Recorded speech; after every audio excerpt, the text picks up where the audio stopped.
akkam jirtu hordoftoota Black Lion TV. Har'a deebinee irraa chaaptarii addaatiin fi koorsii haaraatiin emerging technologytiin deebinee irraa har'a emerging technology chapter 1 waliin ilaaluuf deemna. Like, subscribe, share gochuu keessan dagatina. So let's start by seeing the definition and the concepts of emerging technology. So emerging technology maalidha? Definition isarraa kaanee ilaaluudhaaf deemna jechuudha. So emerging technology maalidha? Technology akkamitti jedhu ilaallaa jechuudha. Emerging technology refers to technology that are currently developing or expected to be available within next 5 to 10 years. Jechuun maal jechuudha? Technology amma available ta'e yookaan technology gabaarra jiru dabalatee technologytoota yookaan technology fuulduraaf waggaa 5-10tti dhufuu danda'an jedhamanii amanaman hunda as keessaa hamatamu jechuudha. So technology waggaa 5 hanga waggaa 10tti kan uumamanis dabalee kan amma gabaarra jiru hundi emerging technology ilaaluuf deemna jechuudha. So what's technology? Technology materiaalii garaagaraa ta'uu danda'a, like toolii ta'uu danda'a, applicationoota garaagaraa ta'uu danda'a. Problemii real world problem yookaan problemii amma jiru kan prove godhuu danda'u taanaan he become a technology. Secondly, what mean evolution? Yoo isa caccabsinee ilaallu jechuudha. Evolution jechuun gradual change dha. So wal bira qabdanii yoo ilaaltanii emerging technology means a gradual change in the technology yookaan immoo jijjiirama technology irratti dhufaa jiru jechuudha. So technology amma gabaarratti available ta'an yookaan immoo dhiyootti available ta'an jedhaman amanaman keessa inni tokkoffaan artificial intelligence dha. Lammaffaan blockchain, sadaffaan augmented reality and visual reality jedhamu kun yookaan 3D fa'aa jechuudha.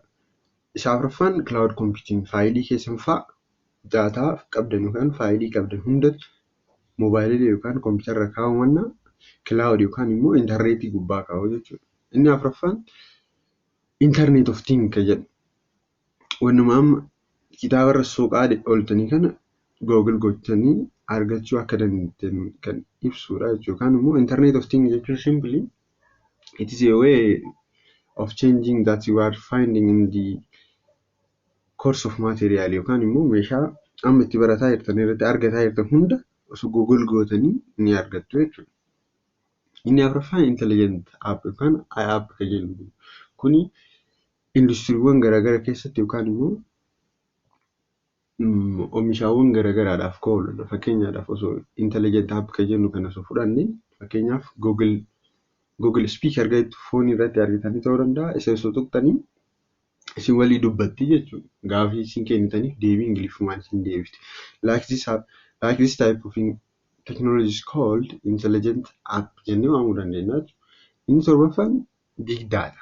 Big data jennu kun daataa amma jirru kun daataa yoo xiqqaate jedhama namni tokko gara GB 18 I think GB 18 akkas ka ga'u guyyaadhaan intarneetii yoo fayyadame ni oomishaadha. Daataan kun yookaan immoo storage kanaaf nu fayyadu yoo build goone this is big data jennee waamuu dandeenya. Inni 8ffaan robotic process automation kan jedhu. Kun yeroo baay'ee kan hojjetu oomisha konkolaataa keessatti Afrikaa guddaa keessatti oomisha konkolaataa oomishuudhaaf kan fayyadudha jechuudha. So robotic process automation jechuun meeshaalee namni harka namaatiin hojjetamaa turanii suphuus ta'uu danda'a, wanna haaraa oomishuus ta'uu danda'a, robootiidhaan yoo bakka buufamu jechuudha. So ga'umsa har'a teknooloojii irra geenye kana ga'uudhaaf beeziin dura akka kaa'ame industrial revolution yookaan warraaqsa industirii jedhamanii waamanii gara 4tu jira. Sababa isaaniitiin teknooloojii amma irra geenye irratti ga'uu dandeenye isa diteeriidhaan ilaalla. Garuu ka'umsa industrial revolution maalidha kan jedhu ilaaluudhaaf xiqqoodhaaf tokkoffaan capital availability, lammaffaan raw materiaalii baay'ee jiraachuu, sadaffaan expansion of trading, jaffaan labor availability. Industrial revolution osoo hin gahin dura tokkoffaan industrial revolution ka'uudhaaf sababa kan ta'aa ture tokkoffaan capital availability yookaan qarshii yookaan warqis ta'uu danda'a harkaan jarri qabaachuu isaanii. Lammaffaan maatiriyaal irraa yookaan immoo meeshaa dheedhii jennee isa waamnu san baay'ee harkaan qabaachuu isaanii. Sadaffaan expansion of trade babal'ina daldalaa. Inni afuraffaan availability of labor humna namaa baay'ee waan jiraataa turedhaaf yookaan slavenis jarri argataa turteef industrial revolutionii kana dhaabuudhaaf yaaddee jechuudha. So there is 4 types of yookaan gosaawwan industrial revolutionii afurtu jira. Industrial revolutionii inni duraa kan eegalame Ingilaandii keessa eegalame yookaan Great Britain amma jennu gara eegalee jechuudha. So the first industrial revolution starts in 1760 bara 1760 keessatti eegalame industrial revolution isa tokkoffaa. Industrial revolution inni tokkoffaa kee eegalame oomisha harkaan dura oomishamaa ture sibiila tumuu danda'a. Meeshaawwan garaagaraa oomishuu harkaan hojjetamaa ture gara maashiniitti yerootti jijjiirame industrial revolution first jennee waamuu dandeenya yookaan steam engine power. Baay'ee fiigdanii amma naannoo keenya garaagaraatti yoo argitanii meeshaawwan dhaabbattee argitanii meeshaa steam poweridhaan hojjetu baay'ee jira jechuudha. Baabura fudhachuu dandeettanii akka fakkii argaa jirtanii. Jarri tun industrial revolutionii tokkoffaa keessatti meeshaawwan oomishamanidha jechuudha. So faaktoriin garaagaras yeroo san eegalee ka'uu eegalee. Inni industrial revolutionii lammaffaa jennu immoo American industrial revolution jedhamanii waamu. Sababni isaas Thomas Edison fa'aa yookaan Tesla waliin qunnamtii baay'ee waan qabuudhaaf wanni kun still Americans industrial revolution yookaan warraaqsa Ameerikaanotaatti jedhamanii waamamu. Sababni isaas tokkoffaan electricity yeroo duraaf kan oomishame yookaan gabaa irratti kan oole industrial revolutionii lammaffaa keessa yookaan bara 1870 keessa eegalame jechuudha. Yookaan simply yoo fudhuu barbaadan second industrial revolution starts in 1870s keessa eegalame. Teknooloojii duraan harkaan oomishamaa turu tokkoffaa keessatti gara maashiniitti jijjiirame steam engine yookaan immoo naafxaa fa'aatiin hojjetamaa ture. Haa ta'uti inni lammaffaan immoo electricity meeshaa haaraa oomishuun eegalle garuu haala duraan bishaanii fa'aadhaan steamiin kan hojjetamaa ture gara electricitytti jijjiiranii jechuudha. Telefooniin fa'aa oomishamte industrial revolutionii lammaffaa keessatti jechuudha. Industrial revolutionii sadaffaan jennu immoo industrial revolution sadaffaa kan jennu kompiitarii fi automationiin baay'ee oomishamuu eegalte jechuudha. Kuni kan eegale 1950 irraa. Inni duraa kan eegale 1760 irraa, inni lammaffaan kan eegale 1870 irraa, inni sadaffaan immoo 1950 irraa eegalee hojiirra ooluu eegale jechuudha. So warraaqsi industirii sadaffaan jennu bara 1950 irraa eegale. Kuni digital revolutionii jedhama. Maqaan sun American revolution jedhamee kennameef lammaffaadhaaf. Sadaffaan immoo digital revolutionidha. Digital revolution yoo jennu tokkoffaa irratti kan harkaan hojjetamu gara electric maashiniitti jijjiirame jenna. Lammaffaatti immoo kan harkaan hojjetamu maashiniitti jijjiirame sanuma electricity jijjiire. Isa sadaffaan immoo kan electricitti seene san immoo gara digital revolutionitti televizyinii fa'aa meeshaawwan garaagaraa amma harkaan qabdan telefoon, handfoon, kompiitar fa'aa kan oomishamuu eegalte industrial revolution sadaffaa keessatti jechuudha. Bara 1950 irraa. Inni afuraffaan industrial revolution 4 kan jennu isarraa amma jirra of duratti dhufaa yookaan ammas eegalamaa jira garuu baay'een hin seenamne. Kun cyber physical system jennu. Cyber physical system kan jennu hojiin amma argaa jirtanii yeroo baay'ee internet of things line beekanii jedhee yaamana. Inni lammaffaan adaptive of manufacturing automatic vehicle kan jennu yookaan autonomous vehicle kan jennu konkolaattota harkaan dura oomishamaa turte maashinii guddaatiin oomishamuu fa'aa robotiksii xixiqqoo oomishamuu fa'aa amma kun kan irra jira garuu of duras wanni kun adapt ta'aa dhufaa jedhamee wanni abamu industrial revolution 4 kan jennu kana. So there is 4 types of industrial revolution: first, second, and third, and fourth industrial revolution. Jarri tun ka'umsa emerging technologyidhaaf gahee guddaa taphataa turte jechuudha. Achiin ansee kalaaluu deemu role of data for emerging technology. Faayidaan daataa emerging technology keessatti yeroo amma duraan industrial revolution first keessatti yookaan immoo yeroo warraaqsa addunyaa tokkoffaa dhohu yeroo sanitti yeroo baay'ee akka wanni gatii guddaa qabutti ilaalamaa ture ooyiliidha yookaan immoo naaftaa gaazii fa'a inni ammoo kun fa'a gatii guddaa qabaataa ture. Haa ta'uutii amma jaarraa jirru yookaan industrial revolution amma jirru keessa naaftaa yookaan gaazii caala inni guddaan barbaachisaan yookaan immoo gatii guddaa akka qabu asseetii inni guddaa qabu daataadha jechuudha. Daataan the biggest asset in today world jedhanii kaa'anii yookaan daataan qabeenya harkaa qabu hunda caalaa of duraas yookaan industirii amma irra jiru revolution industrialii amma keessa jiru kanaafuu faayidaa isa guddaa akka qabu daataadha. Sababi isaas fakkeenyaaf osoo hin kaa'e konkolaatota garaagaraa oomishamaa jirtu industiriiwwan garaagara keessatti amma konkolaataan garaagara oomishamaa jira. Konkolaataan amma oomishamaa jirtu kan elektirikisiitiisiif kan hojjettu taate akkasumas kan self drive taate. Kun jechuun maal jechuudha? Fakkeenyaaf Teeslaa osoo fudhattanii Teeslaan maal hojjetaa? Konkolaataa oomishaa, konkolaataa elektiriikidhaan hojjettu oomishaa. Haa ta'uutii garuu kan ishiin of drive gootudha. Kan of drive godhaa deemtu taanaan ishiin daataa barbaaddi jechuudha. Konkolaataa socho'uudhaaf bakkee tokkotti gahuudhaaf daataa barbaada. Daataa san guddisuu qabaa jechuudha. Daataa san immoo akka ooyiliitti fayyadama. How change the oil to data jechuudha. For industrial revolution keessatti inni ooyilii caalaa gatii guddaa akka qabu daataadha jechuudha. So drive theory, economy, professional development keessa baay'ee inni gatii guddaa qaba jechuudha daataan. So role of data for technology kan jedhu kan impactii garaagara qaba. Fakkeenyaaf daataan roolii teknoolojii keessatti broad fieldii garaagara keessatti fieldii babal'oo keessattis daataan faayidaa qaba. Biizinasii keessas, sooshaal saayinsii keessas qaba. Heeldiis, meedikaal saayinsii keessallee isaa taphataa jira yookaan gahee guddaa qaba jennee fudhachuu dandeenya jechuudha.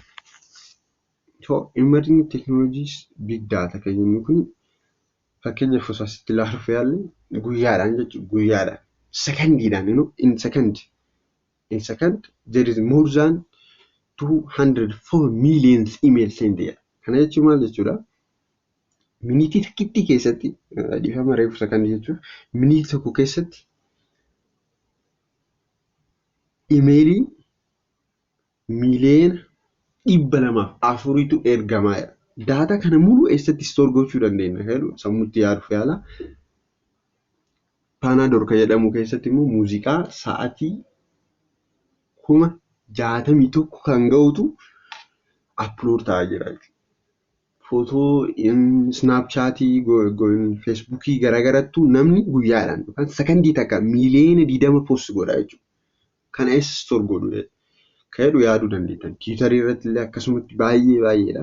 Feesbuukis namni googiliitti seenuu guyyaan googiliitti faayilii isaa sarchi gochuuf haadhi isaatii googiliitti akka harootti kan galmaa jiru nama guyyaadhaan sekandiidhaan gara miiliyoona 2 caalaa jedhee kaayeraa jechuudha. So kun kan agarsiisu yeroo amma daataan faayidaa guddaa qabu. Ooyilii caalaa daataan gatii guddaa qabaan jedhu ibsuu fi kanarra aansee kan dhufu emerging technology with everything how we know, how we work, how we live and how communicate kan jedhu kan emerging technology waliin qunnamaadha. Nama walii galuudhaaf fakkeenyaaf nama walii galuuf silkii siin barbaachisa jiraatuudhaaf silkii siin barbaachuu danda'a. Garuu baay'inaan fakkeenyaadhaaf waa bilcheessuu fa'aadhaaf meeshaawwan kalaqa teknooloojiidhaan argamte fayyadamuun dirqama ta'uu danda'a. Hojii hojjechuudhaaf fakkeenyaaf homemade horkoonni jedhamaa jiru tokko jira. Mana teessanii hojii biyya feetan keessatti hojii alaan jirtu hojjettanii fakkeenyaaf warra Itoophiyaa keessa jiraatan yoo taatanii hojii onlaayiniidhaan hojjetuu dandeettanii hojii onlaayiniidhaan hojjettan sun yoo sa'aatii kan qabaatan ta'e sa'aatii guyyaadhaan si jalaa fixuu danda'a. Yoo xiqqaatee miinimamlii gara $50 argachuu dandeettan. Guyyaa sa'aatii 24 kan hojjettan taanaan gara $50tti ni kafalanii jedhanii dubbatanii yookaan qabsiisan simpliitiin argachuu dandeettanii paayipaalii bantanii paayipaliitiin qabsiisan isin bira galuu danda'a jechuudha. Hojiis akkasii jira jechuudha. Kanarraa aansee kan dhufu emerging teknooloojiin fakkeenyaaf yeroo baay'ee kan dubbatamaa jiru kan akka moobaayilii, saayibar teknooloojii kan argitan kun fa'a sababa emerging teknooloojiitiin kan argamanidha jechuudha. Appiiwwan garaagaraa, geemiiwwan garaagaraa taphatan sun jaraaf qarshii akka qabu hin dagatina. Kun isin akkuma fayyadamaa yookaan daawunlood godhaa jirtanitti hin kafalamaaf jedha jechuudha. Jarri kalaqaawwan akkas hojjettes argatti jechuufi kun. So enabling device and the network for emerging technology kan. Amma fakkeenyaaf hojii silkii harkaan qabuu dandeessanii silkii harkaan qabdan sun wanna afur ofirraa qabaata jechuudha. Digitaal teknooloojii yookaan elektirooniksii amma gabaarra jirtu hundi wanna afur harkaan qabaachuu qabdi. Because of their intelligent waan taateef wanna afur harkaan qabuun dirqama ta'uu danda'a jechuudha. Inni tokkoffaan they must have memory qabaachuu qabdi. Lammaffaan microprocessor execute kan godhu yookaan ajaja kennitaniif kan isin raawwatu qabaachuu qabdi. Logical device qabuu qabda. Achi keessa jechuun isarraa aansee kan dhufu immoo meeshaan tokkoffaan logical device kana meeqa ilaaluudhaaf fayyadamnu. Logical device kan jennu kun faayidaa guddaa qaba jechuudha. Faayidaa inni guddaa qabu keessa fakkeenyaaf faayilii tokko faayilii transfer gochuudhaaf na barbaaddan inni dura isin barbaachisu moobaayilii keessatti logical device hin jiraachuu isaati. Fakkeenyaaf bluetooth fayyadamuu dandeessanii sheerii yookaan wifi garaagaraa fayyadamtaniif faayilii share waliin gootanii sun maal jedhama? One device from another device connection qabu taana wannachisan logical device jennee waamuu dandeenya jechuudha. Inni afuraffaan neetworkii. Neetworkiin maalidha? Neetworkii kan jennu kuni collection of device. Amma kun xiqqoo silkiirraa adda yookaan koompitaraaf kan fayyadu ta'e koompitaroota garaagaraa koompitarii fakkeenyaaf koompitara 6-7 qabdan tokko wal bira connect gootanii akka koompitara tokkotti fayyadamuu dandeessanii jechuudha. Fakkeenyaaf koompitarii tokko GB 20 yookaan GB 200 ofirraa qabaachuu danda'a. Tokko immoo 1000 qabaachuu danda'a. So koompitaroota 20-50 wal bira connect gootanii koompitara tokkotti storage tokko fiddanii fayyadamuu dandeessanii. Kana jechuun akka isin jala waliin xanneef koompitarii tokko koompitarii ibootiin connect kan networkii uumuu dandeettanii jechuudha. Sun networkii jenna jechuudha. So there is four basic kind of electronic digital system kan jennu jira. Tokkoffaan memoryidha. Daataa keessan store gochuudhaaf isin gargaara. Inni lammaffaan microprocessoraan jennu. Inni maal gochuudhaaf ajaja kennuuf execute yookaan immoo kan nu baasudha jechuudha. Inni sadaffaan logical device. Daataa share gochuudhaaf isin fayyada. Device tokko device boorraa connect gochuuf isin fayyada. Afuraffaan networkii collection of computer jedhee kaa yookaan koompitaroota baay'ee waliin quunnamsiisuudhaaf isin fayyada jechuudha. So akka argaa jirtanii enabling device jedhamanii kaaniyyuu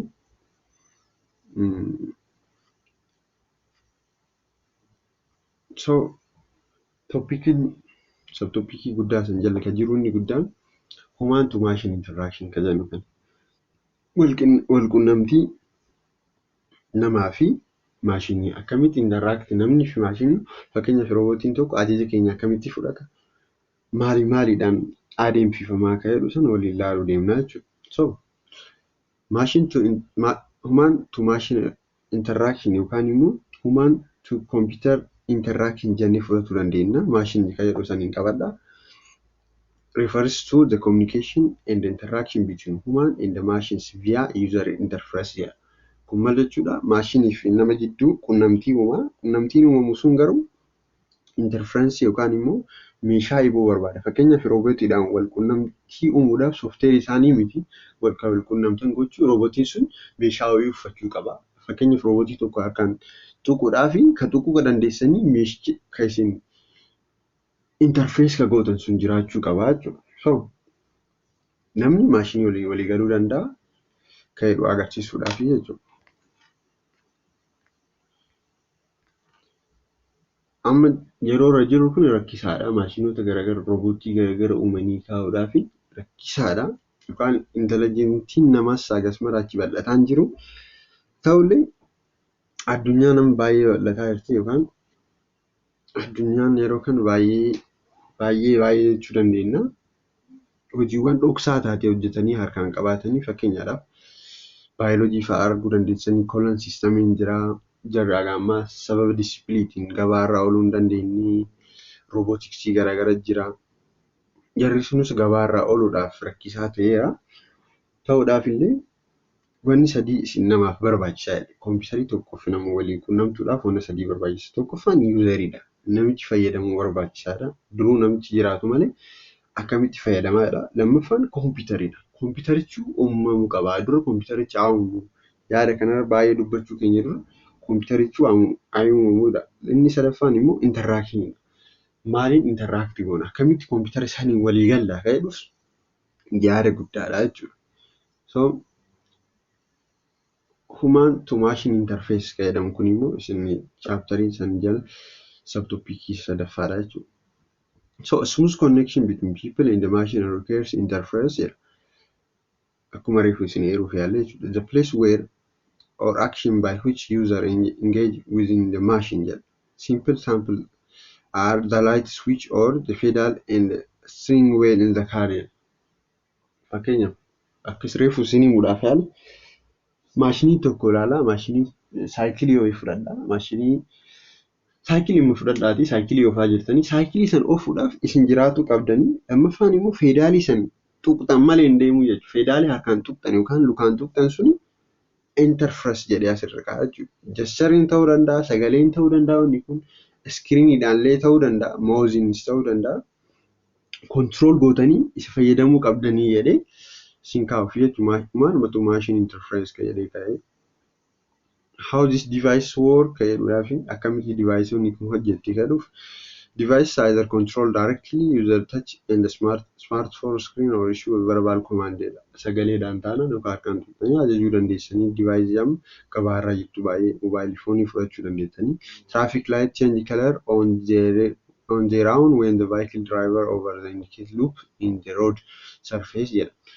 Traffic light kalarii isaa jira. Crowdii akka argu yookaan baay'ina namoota yookaan konkolaataa argutti kalarii isaa automaatikaalii jijjiira. Amma sun roobootiidha. Kanarraan see kan jiru toppikiin isa guddaa discipline controlling to human computer interaction kan jedhu. Akkamitti namni computer interact godha. Discipline barbaachisaadha. Discipline barbaachisan keessa inni tokkoffaan yookaan fiildiiwwan kana keessa contributionii guddaa kan qabanii tokko cognitive psychology kan jennu. Lammaffaan computer scienceidha. Sadaffaan linguistic afaanuu computerichi sanitti fe'amu malee hin hojjetu. Afuraffaan engineering and design roobootii tokko hojjetuudhaaf roobootiin sun haalli isaa design ta'uu qaba. Inni shanaffaan artificial intelligence roobootii san keessa artificial intelligence fe'amuu qaba. Shanaffaan human factoryidha. Human factory'n kun akka faaktaroota nama walii galan fayyadan keessa isa tokkodha. Barbaachisoodha. Innis contributionii guddaa qaba jechuudha. So the future trading technology kan jennu teknooloojiiwwan amma irra hin geenye garuu dhiyootti yookaan waggaa 3-4 kan dhufu harkaan nu ga'uu danda'an keessa moojilli keessan kan qophaa'ee I think bara 19 qophaa'ee natti fakkaate. 20 waan qophaa'eef amma kuni Kooriyaatti available ta'aa jira jedhamee amanamaa garuu haa ta'uti. 5th generation yookaan 5G technology kan jennu. 5G technology kun daataa irratti isaan 4G irra jirra I think 4G irra jirra biyyi keenya fa'a garuu 5G'nis gabaarraa ooluu danda'eera jechuudha. Fakkeenyaaf Kooriyaan fayyadamuu eegalteetti.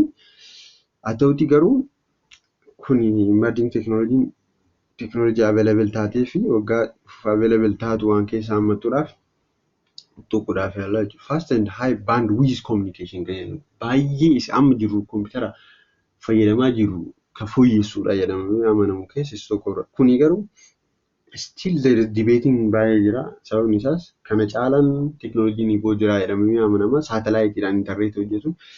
Saatalaayitii ofii bittanii fayyadamuu dandeessanii kana caalaa faastiidha jedhamaa jira. Garuu amma 5G teknooloojiin jechuun kaariiwwan garaagaras taatee remote surgery yookaan baqaqsanii wallaansuudhaaf kan hojjetudha jechuudha. Kun 5G'n baay'ee teknooloojii daataa irratti hojjetu ta'ee baay'ee fast ta'edha jechuudha. Yookaan isa daddafnee meeshaawwan keenya akka fayyadamnu yookaan neetwoorkii keenya ni cimsaa jechuudha.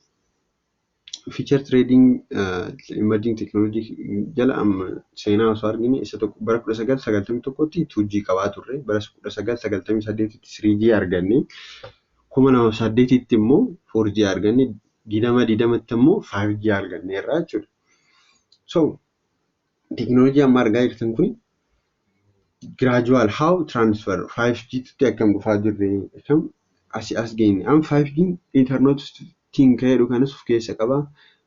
GB speediin isaa GB dha. Fakkeenyaaf 0.1 megabyte dha 2G. 3G 0.1 to 8 megabyte dhaan daddafuu danda'a. 4G immoo 50 megabyte dhaan fiiguu danda'a. 5G immoo GB tokko aga GB 10tti deemuu danda'a. Ariitanii garaagarummaan isaanii faayilii guddaa fe'uu dandeessanii jechuudha. Future emerging technology yookaan future trading emerging technology jedhu kanaaf dheerree dhaabna jechuudha. Dhaabuuf yaalla. Akkatti fakkii argaa jirtanitti artificial intelligence kayyam isa fakkii kana atomus derive yookaan immoo isa fakkii isa durarra argitan suni fa'aadhaan blockchain jira. Argumented reality yookaan immoo kaameraa wayii ijatti keettanii kaameraa san keessa waan dhugaa jiru fakkaatanii akka ilaaltaniif fayyada. Digital twins yookaan lakkuu keessan fa'aa arguu ta'uu danda'a, maashinii uumuu danda'a jedhamee amanama. Koloniin fa'aa hojii guddaa hojjetaa jirti jedhamama. Jaaffaan immoo immersive experience in smart space jedha.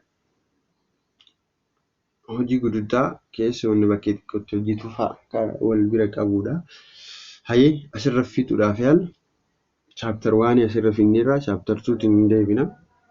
Subscribe, like, share gochuu keessan dagatina.